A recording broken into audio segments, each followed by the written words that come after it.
आणि यांना हे जे मुख्य आरोपी आहेत या मुलापर्यंत आपण सर्वांनी गेलं पाहिजे आणि या मुख्य आरोपीला फाशी झाल्याशिवाय हा बीड जिल्हा थांबणार नाही। मी प्रशासनाला विनंती करतो की आपण येणाऱ्या काळात सर्वांना सोबत घेऊन तनमनाने ही लढाई लढू आणि ह्या आरोपीला फाशी होईपर्यंत थांबणार नाही। आणि काँग्रेस पक्ष म्हणून आम्ही सर्वजण त्यांच्या सोबत आहेत एवढंच आजच्या प्रसंगी सांगतो आणि थांबतो। यानंतर सक्षणा सलगर, सक्षणाताई सलगर,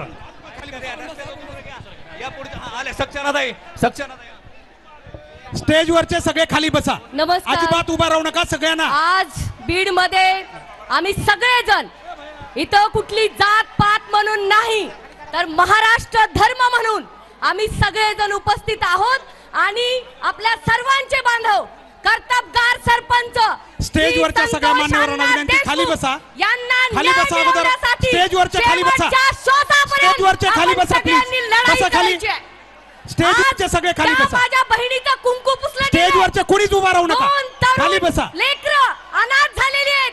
ही दडपशाही ही गुंडागर्दी मातीत मिसळल्याशिवाय महाराष्ट्र शांत बसणार नाही।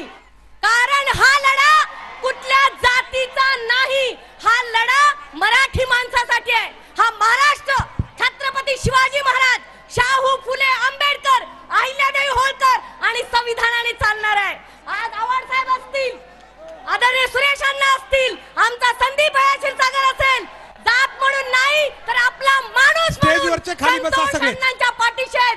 त्यामुळे कोणी कितीही मोठा असला तरी महाराष्ट्राच्या जनतेने सर्वांच्या वतीने विनंती स्टेजवरचे सर्व खाली बसा, खाली बसा मान्यवरांना विनंती स्टेजवर झाली पाहिजे।